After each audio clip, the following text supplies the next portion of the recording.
है ना कि ये जो वीडियो हम लोग बनाते हैं तो इस वीडियो को आप लोग पूरा नहीं देख पाते हैं, इसलिए आपको पूरा कॉन्सेप्ट समझ में नहीं आता होगा। पूरा कॉन्सेप्ट सही से समझने के लिए आपको वीडियो को पूरा देखना पड़ेगा, तब जा कर के आपको कॉन्सेप्ट समझ में आएगा। ऐसा नहीं कि 2 मिनट 4 मिनट वीडियो आप देख लीजिए और फिर काट करके हटा दीजिए, तो समझ में नहीं आएगा। आप पूरा वीडियो देखिए और आप क्वेश्चन बनाने जाइए, एक भी क्वेश्चन आपसे नहीं फंसेगा। ये जो वीडियो हम अभी बनाए हैं त्रिभुज का, ये सेकेंड वीडियो है, ये मतलब दूसरा वीडियो है। ये इस वीडियो को देख करके आप ये 10th पर मेन फोकस किया गया है। 10वां का जो त्रिभुज का चैप्टर है उसका पहला लेसन इस वीडियो से ख़त्म हो जाएगा। पहला लेसन का जो कॉन्सेप्ट है वो इस वीडियो में बता दिया गया है। नमस्कार साथियों, तो हम लोग पिछले क्लास में पढ़े थे कि त्रिभुज के बारे में और समझाए थे कि त्रिभुज का बेसिक कॉन्सेप्ट क्या क्या होता है, कैसे बनता है, न्यून कोण क्या है, अधिक कोण क्या है, सम कोण क्या है, समबाहु क्या है, समद्वि बाहु क्या है, विषम बाहु क्या है। ये त्रिभुज के जो कैटेगरी होता है, जांच कैसे करेंगे कि त्रिभुज है भी या नहीं है, दिए गए भुजा से त्रिभुज का निर्माण हो सकता है या नहीं हो सकता है। इस सारे जो कॉन्सेप्ट है इनको हमने पिछले जो वीडियो है उसमें हम लोग अध्ययन कर लिए हैं। आज हम लोग अध्ययन करेंगे क्लास 10th का, खास करके जो हमको 2 चीज़ पढ़ना होता है, एक होता है सर्वांगसम और एक होता है समरूपता। तो हम लोग यहाँ पर सबसे पहले समरूपता दर्शाएंगे, उसके बाद सर्वांगसम को देखेंगे। जैसे में आप देखिएगा यहाँ पे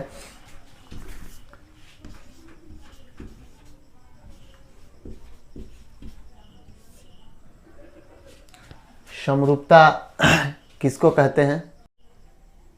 10th का जो बेस है, ये जो समरूपता सिद्ध करने का, उस पर हम लोग आज फोकस करेंगे कि कहते हैं कि समरूप क्या होता है।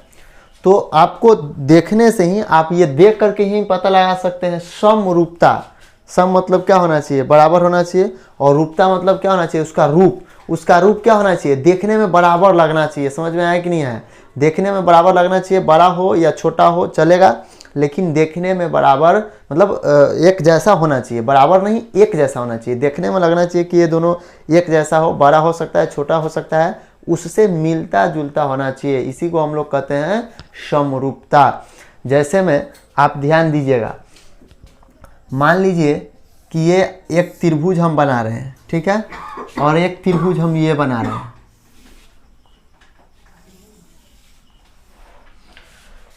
तो ये जो दोनों त्रिभुज है, ये दोनों देखने में कैसा लग रहा है, समरूप लग रहा है। इसके भी कुछ नियम होते हैं, कुछ कॉन्सेप्ट होते हैं कि हम लोग पता कैसे करेंगे कि ये क्या है, समरूपता है या नहीं है। इस दोनों में समझ में आया कि नहीं है, ये दोनों समरूप है या नहीं है। तो इसमें देखिए हम लोग क्या करते हैं, जैसे में मान लीजिए, तो यहाँ देखिए, यहाँ क्या होना चाहिए, देखिए एक ABCPQR त्रिभुज है या नहीं है, मतलब जो दिए गए भुजा है उससे त्रिभुज का निर्माण होगा या नहीं होगा। हम लोग क्या किए हैं, पिछले वीडियो में इसका अध्ययन कर चुके हैं। यहाँ हम लोग फोकस करेंगे किस पे, समरूपता दर्शाने पे, यानी कि किसी भी बहुभुज को हम कैसे पता करेंगे कि ये समरूप है या नहीं है। सबसे पहले बात तो आप जान लीजिए, समरूप दर्शाने के लिए तो कम से कम 2 गो आकृति की जरूरत पड़ेगा, एगो के तो हम दर्शा नहीं सकते हैं। समझ में आया कि नहीं है। आप ऐसे देख लीजिए, मान लीजिए कि समझिए, ऐसे देहाती भाषा में आप समझिएगा, जैसे मान लीजिए मेरा फोटो एक कैमरा में होगा, मेरा फोटो मतलब मोबाइल में आप हमको देख रहे हैं तो अभी बहुत छोटा होगा, और इसी में अगर हम अपने फोटो को निकलवा करके और पोस्टर पर क्या करेंगे, मतलब पोस्टर निकलवाएंगे बहुत बड़ा। समझ में आया कि नहीं है। तो उसमें क्या होगा, मेरा फोटो मेरा ही रहेगा, लेकिन उसमें क्या होगा, मेरा बहुत बड़ा इमेज रहेगा। मतलब मेरा जो उसमें इमेज होगा, जो फोटो होगा मेरा, वो बहुत बड़ा होगा। और इसमें मोबाइल में तो जितना जगह है उतना ही रहेगा ना, लेकिन क्या होगा, सारा चीज़ धीरे धीरे क्या होता है, बढ़ जाता है। ऐसा नहीं है कि अब हम बड़ा करेंगे तो कान बड़ा हो जाएगा और देह हाथ छोटा रह जाएगा। चाहे ऐसा नहीं होगा कि भाई मुंह बहुत बड़ा हो जाएगा, देह हाथ होने रहेगा। एक रेशियो से बढ़ता है, सब चीज़ एक हिसाब से बढ़ता है, आपको पता ही नहीं चलेगा। समझ में आया कि नहीं है। तो यही वाला बात इसमें भी है। हम कहना क्या चाह रहे हैं, सबसे पहले तो यहाँ हाँ एक चीज़ होना चाहिए हमको, आप कोण को देख लीजिएगा। कोण त्रिभुज आप बनाइएगा, छोटा त्रिभुज बनाइए, फिर भी उनके तीनों कोणों का योग कितना होना चाहिए, 180 होना चाहिए। और बड़ा बनाइए, फिर भी 180 होना चाहिए। छोटा और बड़ा से फर्क नहीं पड़ता है, एंगल तो उतना ही रहने वाला है। तो क्या करना है हमको, एंगल हमको बराबर होना चाहिए तीनों का तीनों, तभी जा कर के हम लोग क्या करेंगे, समरूपता दर्शा सकते हैं अन्यथा नहीं दर्शा सकते हैं। जैसे में आप देख लीजिएगा, यहाँ देखिए, यहाँ हमको दे देगा 70 डिग्री है और यहाँ दे देगा 50 डिग्री, ठीक है। और इधर दे देगा, मान लीजिए 70 है और ये 50 है, तो हमको 180 भी पूरना चाहिए। तो आप देख पा रहे हैं इधर हम यहाँ 60 लिख दे रहे हैं। इधर क्या करेगा, कोई मान लिया जाए कि इधर 60 लिख दे रहा है, इधर मान लीजिए 50 लिख दे रहा है, और इधर मान लीजिए कि क्या कर रहा है, 70 लिख रहा है, मतलब 70 कर देगा यहाँ पे, ठीक है। ये 50 है, ठीक है, और ये आपका है 60 डिग्री, ठीक है।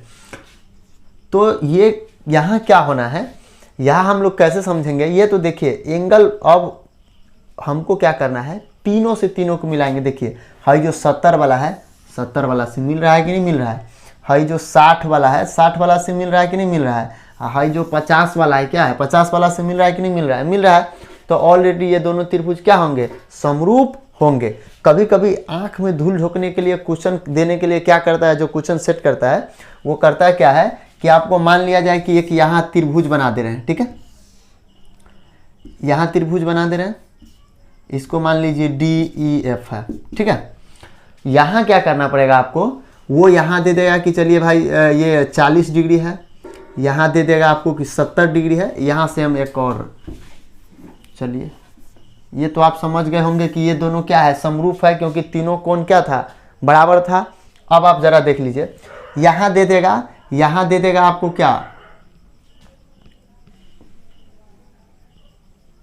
डिग्री दे देगा यहाँ पे, और यहाँ पर मान लीजिए दे देगा आपको 70 दे दिया, ठीक है। और बोलेगा कि बताइए कि ये दोनों त्रिभुज समरूप है कि नहीं है। तो हम लोग को तो अभी समरूप सिद्ध करने के गए हैं, मतलब समरूपता दर्शाने गए हैं। तो हम लोग को क्या कहा गया है, हम लोग क्या कॉन्सेप्ट जानते हैं कि उसका तीनों कोण तो सबसे पहले बराबर होना ही चाहिए। तीनों जो उसका कोण होगा वो इसमें का जो जिस दोनों को हम समरूपता दर्शा रहे हैं उस दोनों में के कोण तीनों के तीनों से बराबर होना चाहिए। जैसे में देख लीजिए, जैसे में क्या है, यहाँ 40 है, यहाँ 70 है, तो आप जानते हैं किसी भी त्रिभुज के तीनों कोणों का योग 180 डिग्री होना है। तो यहाँ 40 है, यहाँ 70 है, तो 110 डिग्री हो चुका है। इसका मतलब यहाँ कितना होना है, 70 होना है।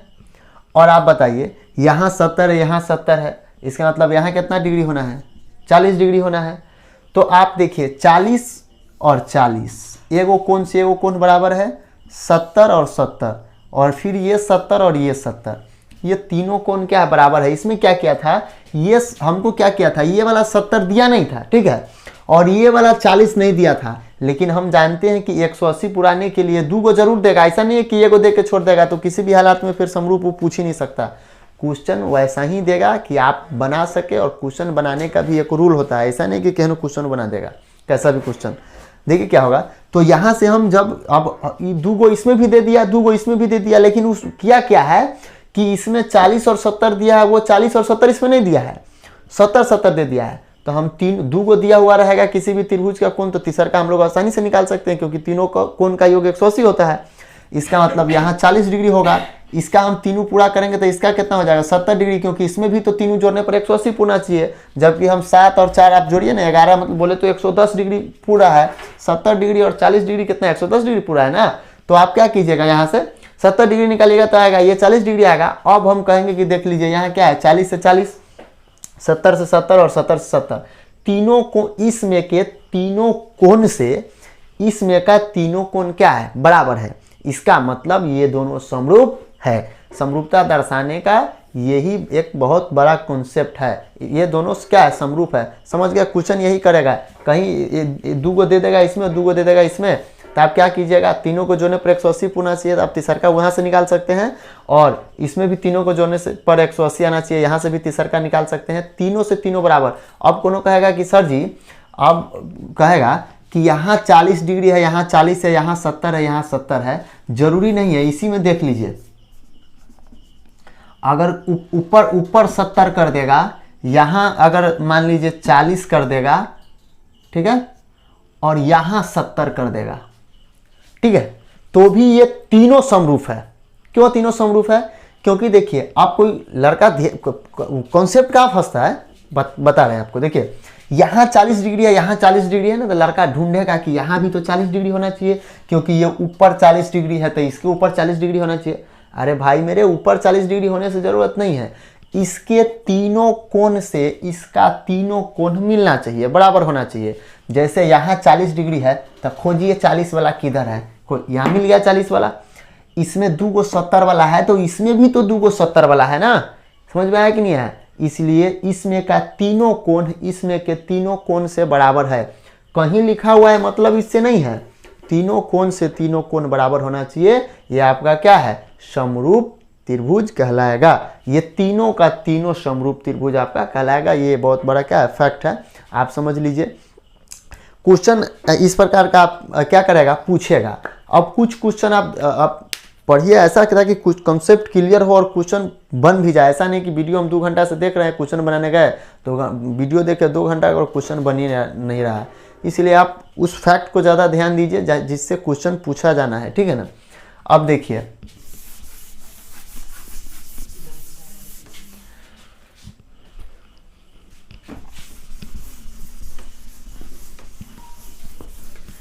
जरा ध्यान दीजिएगा।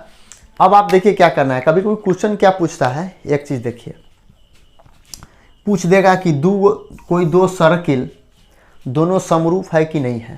तो आप देखिएगा तो कहिएगा देखने में तो लग रहा है, देखने में तो कभी भी पूछेगा कि 2 वृत्त समरूप होते हैं कि नहीं होते, आप आंख मूंद के बोलिएगा कि 2 वृत्त हमेशा समरूप होगा तो होगा।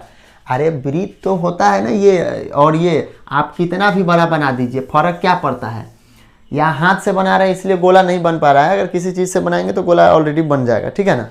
तो देखने में ये दोनों एक जैसा ही लगता है, तो ये दोनों ऑलरेडी क्या होंगे, समरूप होंगे ही होंगे। क्वेश्चन फंसाता कहाँ है, कह देगा क्या कि यहाँ आप सर्वांगसम भी पूछता है तो सर्वांगसम का अलग होता है और समरूप का अलग होता है, ठीक है ना।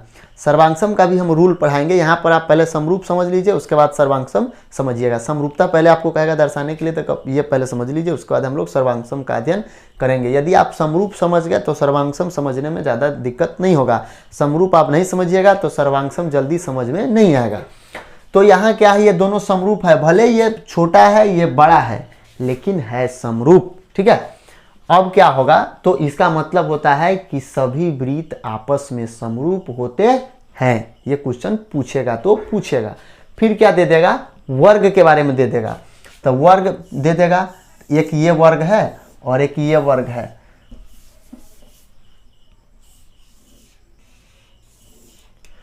वर्ग का तो आप जानते हैं चारों भुजा क्या होना चाहिए, बराबर होना चाहिए। ये और ये बराबर होना चाहिए। तो अब जरा ध्यान आप दीजिएगा, ये बराबर होना चाहिए ना। तो देखिए ये भी वर्ग है और ये भी वर्ग है, ये दोनों आपस में कैसे आकृति है, तो समरूप आकृति है। क्योंकि देखिए ये दोनों ये भी चारों भुजा आपस में बराबर है और ये भी चारों भुजा आपस में क्या है, बराबर है। अगर यहाँ पर मान लीजिए दे दिया कि 4 है, यहाँ पर दे दिया कि 16 है, अरे भाई मेरे, तो यहाँ चारों भुजा बराबर होने का क्या मतलब होता है, यहाँ भी 4 होना है, यहाँ भी 4 होना है, यहाँ भी 4 होना है, तो इसका भी यहाँ भी 16 होना है, यहाँ भी 16 होना है और यहाँ भी 16 होना है और यहाँ भी क्या 16 है चारों। तो ये क्या हो गया, ऑलरेडी समरूप हो गया।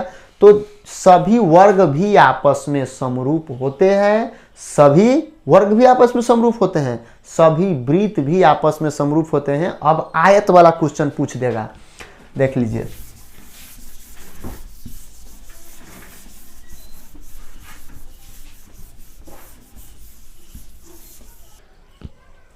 अब आप देखिएगा थोड़ा सा, यहाँ तो हम लोग समझ गए।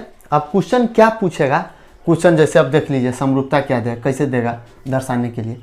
अब कह देगा जैसे मान लीजिए ये और दे देगा त्रिभुज, ले कहेगा क्या ये दोनों आकृति समरूप है, कहाँ से समरूप होगा। हम क्या बोले थे कि सभी जो सर्किल होते हैं मतलब वृत्त आपस में समरूप होते हैं। ये त्रिभुज है, ये सर्किल है, समरूप आँख से भी देखने में लग रहा है कि ये तीर अलग है और ये अलग है, समरूप तो ऑलरेडी नहीं है। दे देगा, चलिए इसको हटा दीजिए, यहाँ पर कुछ ऐसा दे देगा, कहेगा क्या ये दोनों समरूप है, कहाँ से, ये त्रिभुज है ये चतुर्भुज है, ऑलरेडी समरूप नहीं होगा। तो ये तो एकदम आसान बात है समझना, ये दोनों समरूप है कि नहीं, तो नहीं है, ठीक है ना। अब क्वेश्चन और समझिए क्या दे सकता है। त्रिभुजे दे देगा,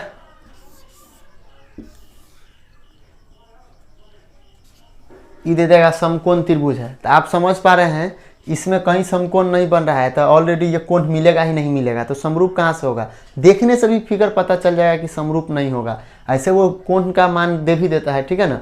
लेकिन यहाँ से देख लीजिए, अगर हम दे देते हैं पी क्यू आर और यहाँ अगर दे देते हैं ए बी और सी, तो आप देख रहे हैं इसमें कहीं 90 डिग्री का कोण नहीं बन रहा है, जबकि इसमें बन रहा है। और इसमें फिगर देखने से भी पता चल रहा है कि इसमें 90 डिग्री का कोई गुंजाइश भी नहीं है। इसलिए ये दोनों क्या है? ऑलरेडी समरूप नहीं है। ये दोनों समरूप कभी नहीं हो सकते। समझ में आया कि नहीं आया? अब देखिए एक ऐसा भी दे सकता है,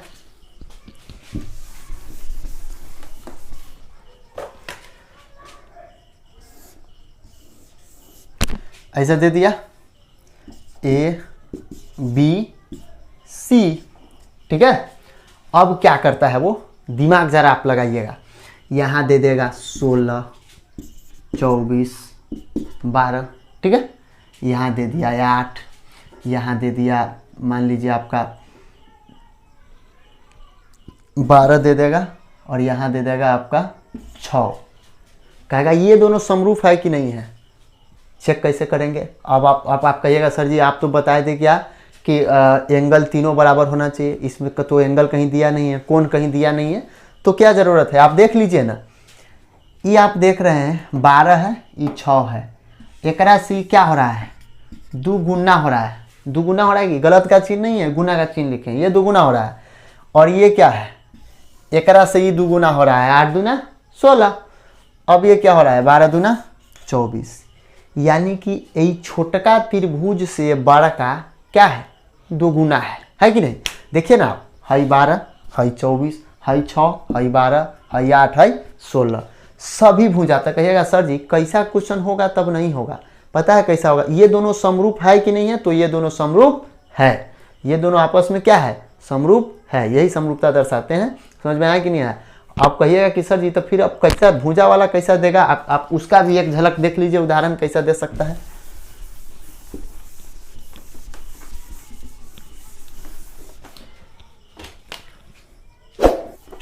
इसको मिटाए हम तो है बेचारे, चलिए फिर भी देख लीजिए। यहां मान लीजिए दे दिया है आपको,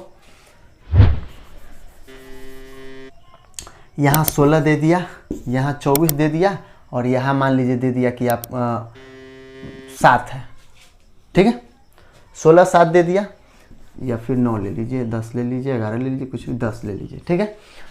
क्योंकि 7 लेते तो त्रिभुज बनता ही नहीं, ठीक है ना, इसलिए। अब क्या है? 10 ले लिए यहाँ पर। अब जरा सा आप ध्यान दीजिएगा, ये 12 से तो ये दुगुना 24 है, ये है, ये 8 से तो ये दुगुना 16 है, ये है। लेकिन क्या क्या है? ये 6 से दुगुना 12 होना चाहिए, लेकिन ये दिया कितना है? 10। इसलिए ये दोनों समरूप है, तो ये दोनों कभी समरूप नहीं हो सकते। कहिएगा क्या पता है? नहीं समझ में आया? एक बार और समझिए। एगो जब दुगुना भुजा हो जाए ना, तो सब दुगुने होना चाहिए। अगर एगो 3 गुना हो जाए ना, तो सब यही छोटका से, अगर ये छोटा वाला त्रिभुज है, ये बड़ा वाला त्रिभुज है, तो छोटका के एगो भुजा के बड़का के अगर 3 गुना एगो हो जाए, तो सब 3 गुने होना चाहिए। अगर छोटका से दुगुना बड़का का कोई एगो भुजा हो जाए, तो सब दुगुना ही होना चाहिए। अगर 2.5 गुना हो रहा है तो सब 2.5 गुना होना चाहिए। 1.5 गुना हो रहा है तो सब 1.5 गुना ही होना चाहिए, तभी आप समरूपता दर्शा सकते हैं। और अन्यथा समरूपता आप नहीं दर्शा सकते हैं, यानी कि वो समरूप नहीं होंगे। वो तभी हो सकते हैं जब एगो 3 गुना तो सब 3 गुनी, एगो 4 गुनी तो सब 4 गुनी, या एगो 1.5 गुनी तो सब 1.5 गुनी, तभी वो दोनों समरूप होंगे। अगर उस रूल को फॉलो नहीं कर रहा है तो वो दोनों आपस में समरूप नहीं हो सकते, कभी नहीं। अब देखिए, तो यहाँ तो आप देख पा रहे हैं कि 12 दूना 24, 8 दूना 16, तो इसको भी 6 दूना 12 होना चाहिए, जो कि नहीं है। कितना है? 10 है, इसलिए ये समरूप नहीं होंगे। एक तरफ और देख लीजिए, कहीं यहाँ हम बना दे रहे हैं। चलिए ले लीजिए एक छोटा सा, ठीक है, इसको हम दे रहे हैं DEF, ठीक है। अब जरा आप ध्यान दीजिएगा, यहाँ क्या यहाँ अगर लिखता है, मान लीजिए यहाँ लिख दिया आपको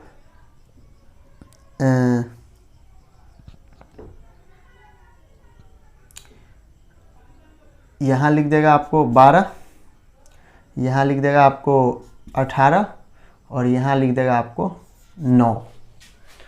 तो ये दोनों क्या है, समरूप है या नहीं है, आप ध्यान दीजिए। तो बिल्कुल होंगे। क्यों होंगे, देखिए ये क्या है 8 है और ये कितना है 12 है, तो इसका ये कै गुनी होगा, आप दिमाग लगाइए, ये कै गुनी होगा।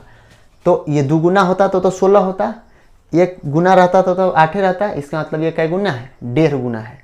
देखिए ना आप, 1.5 गुनी है। 1.5 गुनी को आप कैसे लिख सकते हैं, 3/2। आप पता कैसे लगाइएगा कि सर जी ये 1.5 गुना है, देखिए ना कैसे पता लगाइएगा, क्योंकि ये क्या है 8 है और ये क्या है 12 है। आप 12 को ऊपर रखिएगा, 8 को नीचे रखिएगा, तो 3 और ये 2, इसका मतलब कै गुना है 3/2। आप ध्यान यहाँ दीजिए, ये क्या है 12 है और ये क्या है 18 है, ये भी क्या है 1.5 गुना है, और ये क्या है 6 है और ये क्या है 9 है, तो ये भी इसका क्या है 1.5 गुना है। तो तीनों से तीनों भुजा 1.5 गुना है, 8 से 12, 6 से मतलब 12 से 18 और 6 से 9, एकरा से ये क्या है 1.5 गुना है, इसलिए ये क्या होंगे, ये समरूप होंगे। आप कहिएगा सर जी जब ई एकरा समरूप था आ ई एकरा समरूप है, तो ये इसके समरूप होगा कि नहीं होगा, ये भी इसके समरूप ऑलरेडी होगा ही होगा। क्यों, क्योंकि देखिए अब देखिए इस दोनों में क्या है, एक ही रेशियो आना चाहिए हर जगह। देखिए ना कैसे, ये 12 है और ये कितना है 16 है, ये 18 है, ये कितना है 24 है, और ये कितना है 9। ये दोनों समरूप नहीं होंगे क्योंकि ये इसके समरूप नहीं है। ठीक है ना, समझ में, ये इसके भी समरूप नहीं है, ये इसके भी समरूप नहीं है।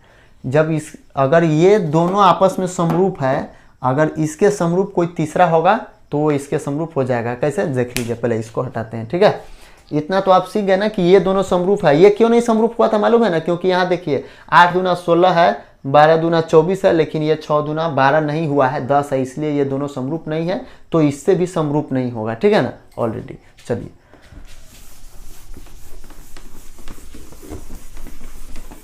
दिमाग लगाइएगा, अब क्या करना है समरूपता दर्शाने के लिए, वो देखिए।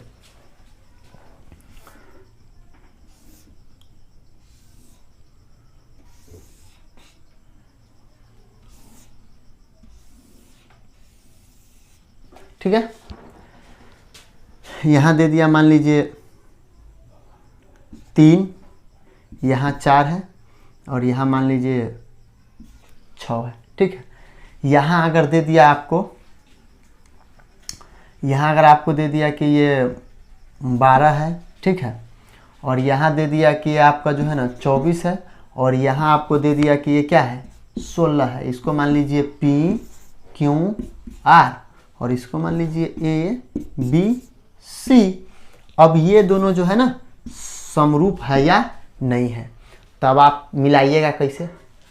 देखिए तो है 6 दूना 12 है, अब है 4 दूना कहाँ मिल रहा है, ऐसे नहीं, आप तीनों को ध्यान से देख के मिलाइए। आप देखते हुए भी गड़बड़ हो सकता है, इससे ये 2 गुना है, कोनो लड़का कह देगा कि देखिए ये 6 दूना 12 हो गया, तो यहाँ 4 दूना 8 होना चाहिए, जो कि नहीं हो रहा है।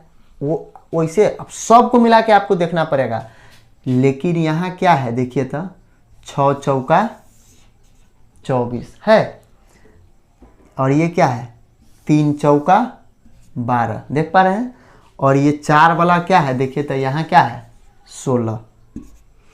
तो इस 4 के 4 गुनी 16, इस 3 के 4 गुनी 12 और इस 6 के 4 गुनी 24।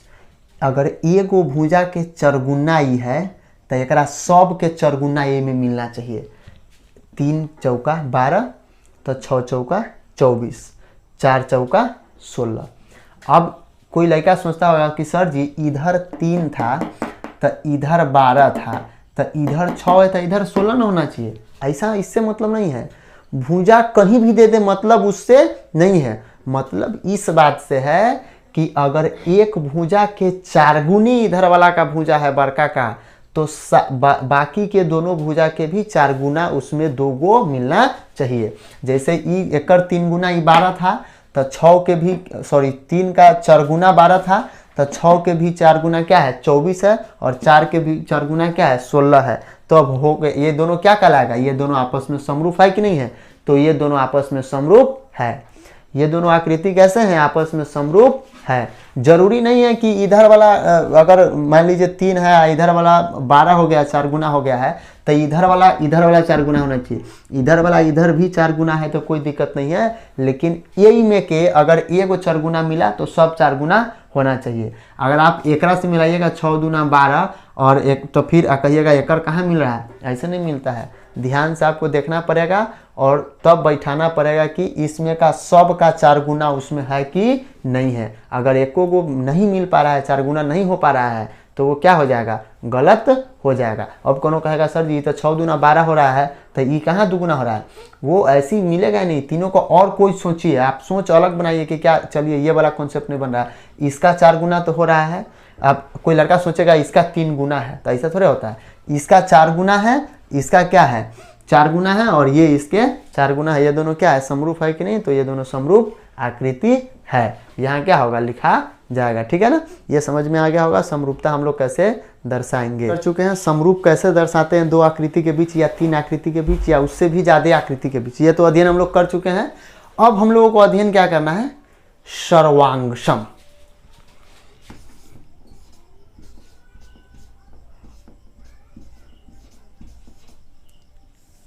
सर्वांगसम क्या होता है वो आप देखिएगा थोड़ा सा, इसका झलक मात्र हम देखना है अभी। इसके आगे सर्वांगसम का ना एक 4 तरीके से 4 को फॉर्मूला होता है उसको सिद्ध करने का, ठीक है, वो भी हम बताते हैं। लेकिन यहाँ पे हमको क्या करना है, पहले चैप्टर को जो आप बनाने जाइएगा तो उसमें इसका हल्का झलक आपसे पूछेगा। तो देखिए आप वर्ड देख करके ही पता लगा सकते हैं कि सर्वांगसम क्या होता है। सर्वांग सम, सर्वांग सम, सर्व माने क्या, सब, अंग माने अंग, सम माने बराबर। सभी अंग क्या होना चाहिए, बराबर होना चाहिए। एक बार फिर देखिए, क्वेश्चन में ही सारा चीज आंसर क्वेश्चन में छिपा हुआ है। देखिए कैसे, यहाँ जो पूरा कॉन्सेप्ट है इसी में छिपा हुआ है। देखिए यह नाम में ही पूरा डिफिनीशन है। यहाँ क्या है, सर्व आंग सम, सर्व आंग सम, सर्व आंग सम। सर्व माने सभी, अंग माने अंग और सम माने बराबर होना चाहिए। यानी कि सभी अंग क्या होना चाहिए, बराबर होना चाहिए। इसका कहिएगा सर जी इसका क्या मतलब, सभी अंग बराबर होने का क्या मतलब, उसका क्या त्रिभुज में गोल हाथ होगा थोड़े, चाहे बहुभुज कोई भी आकृति, चतुर्भुज हो त्रिभुज हो, इसमें गोल हाथ थोड़े होता है। तो अंग का मतलब वो नहीं। आप देखिए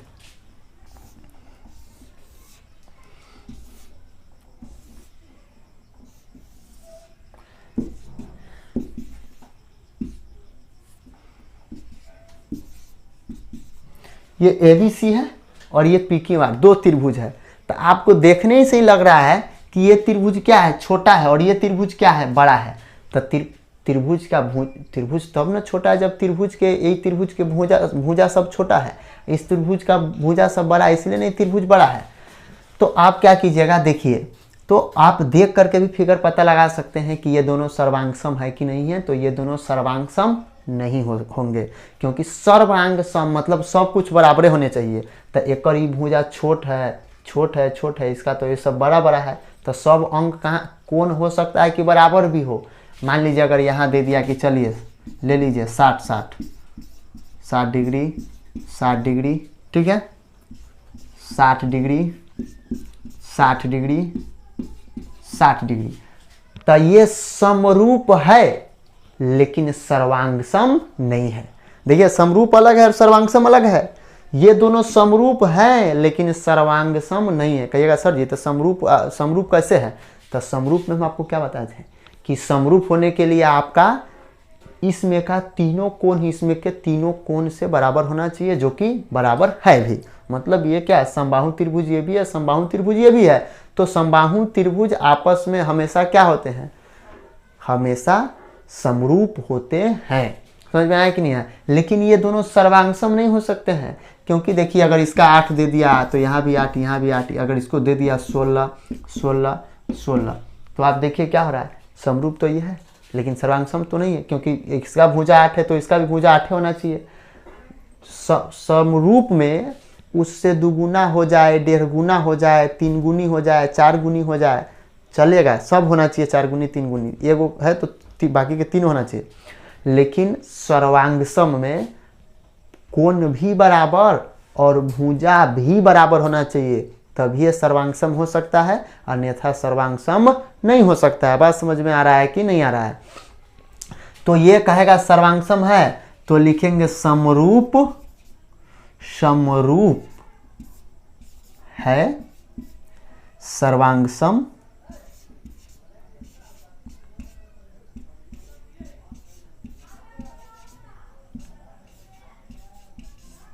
लेकिन सर्वांग सम नहीं है।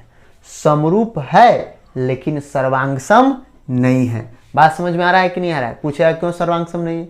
क्योंकि सर्वांग सम मतलब सब अंग, वो अपने कहा कि सब अंग बराबर होना चाहिए, तो अंग मतलब भुजा भी बराबर होना चाहिए, कोण भी बराबर होना चाहिए। तो देखिए ना आप क्या होना चाहिए, भुजा इसमें क्या है 8 है, 16 है, तो कोणमा तो बराबर है, ये है एकरा तीनों से एकर तीनों कोण बराबर है, लेकिन एकरा भुजा 8 है, एकर भुजा क्या है 16, इसलिए ये दोनों सर्वांग सम नहीं हो सकते हैं। बात समझ में आ गया कि नहीं आ गया? तो ये समरूप हो, और आपसे क्वेश्चन पूछेगा कि क्या सभी समरूप जो आकृति होंगे वो सर्वांग सम होंगे? कभी सर्वांग सम नहीं होंगे। जो समरूप है जरूरी नहीं है कि वो सर्वांग सम होंगे, जो समरूप है तो सर्वांग सम हो भी सकते हैं, नहीं भी हो सकते हैं। वो आकृति देख करके ही पता लगाया जा सकता है कि जो समरूप है वो सर्वांग सम है कि नहीं है। ये दोनों देखिए समरूप है लेकिन सर्वांग सम नहीं है, तो जो सर्वांग सम होंगे वो समरूप होंगे ही होंगे, लेकिन जो समरूप होंगे वो जरूरी नहीं है कि सर्वांग सम होंगे ही होंगे। सर्वांग सम हो भी सकते हैं, सर्वांग सम नहीं भी हो सकते हैं, लेकिन अगर दो आकृति सर्वांग सम है तो वो ऑलरेडी समरूप होंगे ही होंगे। बात समझ में आए कि नहीं आए? कैसे देखिए, जैसे अगर इसी में दे देता,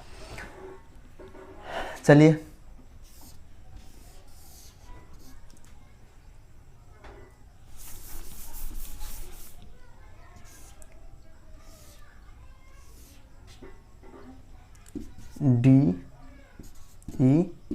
DEF 60 60 60 8 8 8, तो ये दोनों देखिए, ये दोनों समरूप भी है और सर्वांग सम भी है। सर्वांग सम का क्या मतलब? भुजा 8 8 8 8 8 8 है ना, और कोण 60 60 60 मतलब 60 60 डिग्री का, इसमें भी तीनों कोण है, इसमें भी 60 60 डिग्री का तीनों कोण है। तो ये दोनों आकृति क्या है? सर्वांग सम भी है और समरूप भी है। समझ में आया कि नहीं आया? ये समझ में आया कि नहीं आया कि ये दोनों सर्वांग सम भी है और समरूप भी है, लेकिन ये दोनों केवल समरूप है, सर्वांग सम नहीं है। सर्वांग सम मतलब सभी अंग बराबर होना चाहिए, भुजबो बराबर होना चाहिए और उसका कोण जो होगा वो बराबर होना चाहिए। समझ में आए ना? तब जाकर के आप क्या होगा, आप कह सकते हैं कि वो दोनों सर्वांग सम है। और हम क्या बताए हैं कि दो आकृति जो समरूप है वो जरूरी नहीं है कि सर्वांग सम होबे करेगा, हो भी सकता है, नहीं भी हो सकता है, लेकिन अगर दो आकृति सर्वांग सम है तो वो दोनों समरूप होगा ही होगा। जैसे में आप समझ लीजिए, हम आपको बोल देंगे कि हर डॉक्टर एक विद्यार्थी रहा होगा, लेकिन हर विद्यार्थी एक डॉक्टर नहीं बन सकता। बात समझ में आया कि नहीं आया? हर डॉक्टर एक विद्यार्थी हो सकता है, लेकिन हर विद्यार्थी एक डॉक्टर नहीं हो सकता। हो सकता है कोई विद्यार्थी पुलिस बन जाए, हो सकता है कोई कलेक्टर बन जाए, हो सकता है कोई बिजनेसमैन बन जाए, हो सकता है कोई टीचर बन जाए, लेकिन जरूरी थोड़ा है कि सब विद्यार्थी डॉक्टरे बन जाएगा। लेकिन सभी डॉक्टर विद्यार्थी हो सकते हैं, क्योंकि सभी किसी न किसी समय पढ़े रहे होंगे, विद्यार्थी जरूर रहे होंगे। ठीक उसी प्रकार से सभी समरूप सर्वांग सम नहीं हो सकते हैं, लेकिन सभी सर्वांग सम एक समय समरूप जरूर रहे होंगे। सबसे पहले समरूप होता है तभी सर्वांग सम हो सकता है। समझ में आया कि नहीं आया? तो ये आपका क्या है, मेन फैक्ट है। अब क्या कहिएगा, देखिए इसमें दिया हुआ है, क्वेश्चन आपको दे सकता है, क्वेश्चन पूछ सकता है।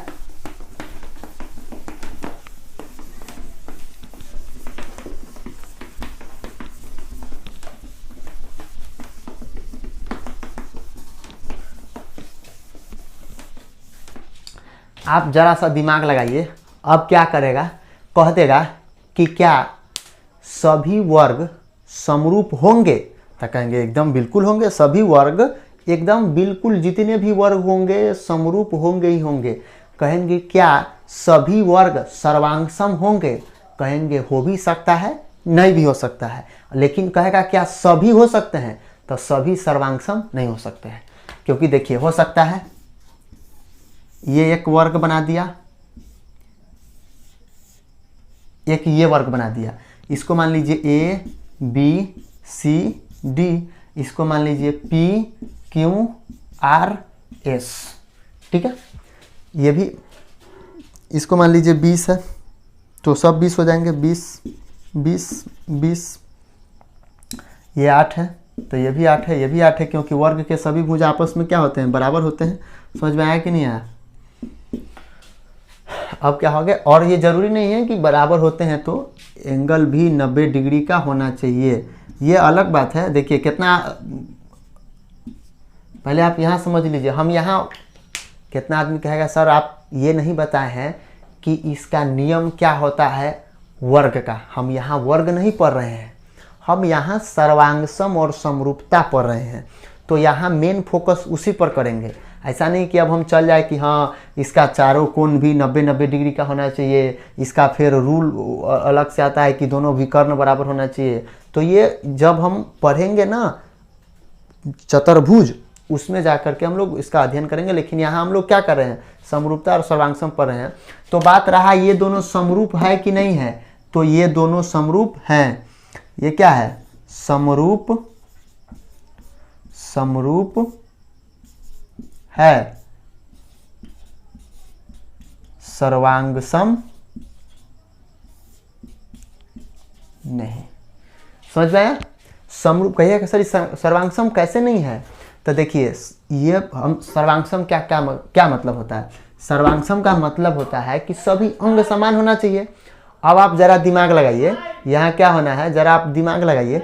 ये क्या है? 8 है 8 है 8 है 8 है, ठीक है। और ये 20 है और ये 20 है, ठीक है ना। ये 20 है, ये भी 20 है, ये भी 20 है और ये भी 20 है आपका, ठीक है। और ये भी आपका क्या है? 20 है। तो ये क्या करना है? सर्वांगसम का मतलब होता है यहाँ तक ऐसा कर देने का मतलब 90 डिग्री 90 डिग्री 90 डिग्री 90 डिग्री है भी, और वो कह भी देगा वर्ग है तो ऑलरेडी 90 डिग्री होगा ही होगा। समझ में आया कि नहीं है? अब जरा, अब यहाँ जरा सा आप दिमाग लगाइएगा। ये क्या है? ये 8 भुजा जो है, ये अगर मीटर में दे या सेंटीमीटर में दे या किसी भी यूनिट में दे सकता है। ये 8 है और ये क्या है? 20 है। तो ये दोनों सर्वांगसम होंगे? बिल्कुल नहीं होंगे। सर्वांगसम मतलब सभी अंग समान होना चाहिए। तो क्या सब अंग में भुजा नहीं आएगा? भुजा भी आना चाहिए। इसका मतलब भुजा भी उसका बराबर होना चाहिए, जो नहीं है। इसलिए देखने में एक जैसा लगे तो समरूप है, लेकिन दोनों एकदम बराबर भी होना चाहिए। देखने में एक जैसा लगे तो लगे, लेकिन बराबर भी होना चाहिए, तब जाकर के सर्वांगसम होगा। ये समरूप है लेकिन सर्वांगसम नहीं है। सर्वांगसम कब होता है? जब ये इसका भी भुजा 20-20 होता, या नहीं तो इसका भी भुजा 8-8 होता, तभी ये सर्वांगसम हो सकता है, अन्यथा ये सर्वांगसम नहीं हो सकता। तो अब हम क्या पढ़ रहे थे कि क्या सभी वर्ग समरूप हो सकते हैं? तो समरूप तो होगा ही होगा। क्या सभी वर्ग सर्वांगसम हो सकते हैं? बिल्कुल सही नहीं है। हो भी सकता है, नहीं भी हो सकता है। तो देखिए जैसे मैं, देखिए वर्ग तो दोनों है, लेकिन क्या ये दोनों सर्वांगसम है? नहीं है।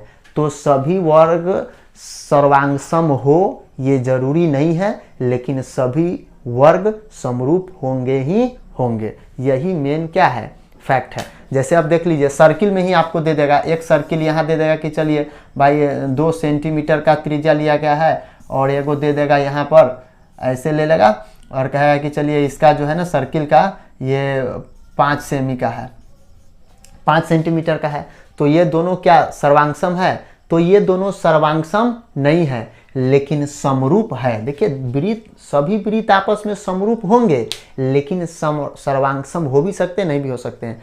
देखिए यहाँ पर त्रिज्या कितना सेंटीमीटर है? 2 सेंटीमीटर। यहाँ त्रिज्या कितना सेंटीमीटर है? 5 सेंटीमीटर।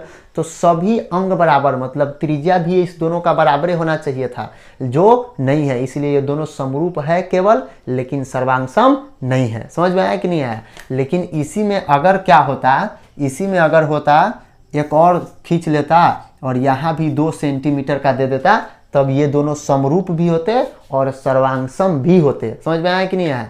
लेकिन ये दोनों केवल समरूप है, सर्वांगसम नहीं है। यही हमको क्या करना है, अध्ययन करना है। ये दोनों भी क्या है, समरूप है लेकिन सर्वांगसम नहीं है। ये दोनों भी समरूप है लेकिन सर्वांगसम नहीं है। और ये दोनों समरूप भी है और सर्वांगसम भी है। ये दोनों, ये और ये समरूप भी है और सर्वांगसम भी है, लेकिन ये दोनों केवल समरूप है, सर्वांगसम नहीं है। यही हम लोगों को क्या करना था, मेन अध्ययन करना था। ठीक है ना?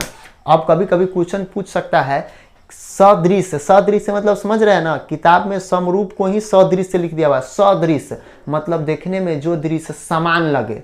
सदृश्य, सदृश्य क्या मतलब, सदृश्य समान दृश्य। तो समान दृश्य को ही तो हम लोग समरूपता बोलते हैं। ऐसा नहीं कि कहिएगा सर जी आप तो पढ़ा दिए कि समरूप समरूपता और उसमें दे दिया सदृश्य, तो कहाँ से समझ में आएगा? मतलब वही है। समझ में आया कि नहीं आया? अलग नाम रख दिया है लेकिन उसका मतलब वही है। सदृश्य मतलब होता है समरूप।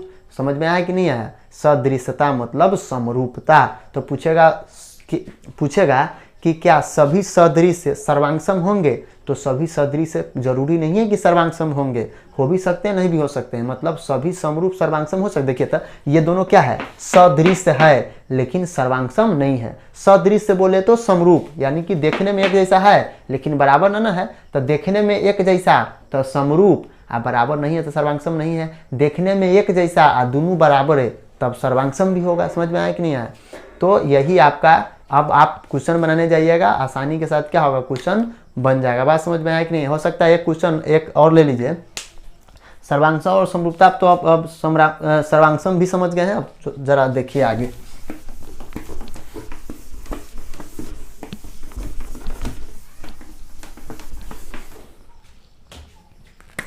और इससे आगे जो वीडियो आएगा ना, उस वीडियो को भी आप ध्यान से देखिएगा। एक भी क्वेश्चन आपका नहीं फंसेगा। सारे क्वेश्चन को आप बना दोगे, एक भी क्वेश्चन आपसे फंसने वाला नहीं है। आप देखिएगा, आप पिछला वीडियो जो होगा वो आप को तो कॉन्सेप्ट था, बेसिक कॉन्सेप्ट था, वो आप देखे होइएगा या नहीं देखिएगा तो और बेटर होगा। लेकिन इसको आप ध्यान से देख लीजिए, आपसे क्वेश्चन नहीं फंसेगा। इसके आगे एक और अब बताया जाएगा कि सर्वांगसम सिद्ध कैसे करते हैं। समझ में आया कि नहीं आया? और समरूपता सिद्ध कैसे करते हैं, अब उसको हम बताएंगे। यहाँ तो आपका क्वेश्चन बन जाएगा, वो हो गया है। आगे हम सिद्ध कैसे करेंगे ये पढ़ेंगे अगला वीडियो में। तो इस वीडियो को आप पूरा देखिए और अगला वीडियो जो अब आएगा वो समरूपता सिद्ध कैसे करते हैं, सर्वांगसम सिद्ध कैसे करते हैं, इसका वीडियो लेकर के अब हम अगले वीडियो में हाजिर होंगे। तब तक के लिए नमस्कार, शुभ दिन।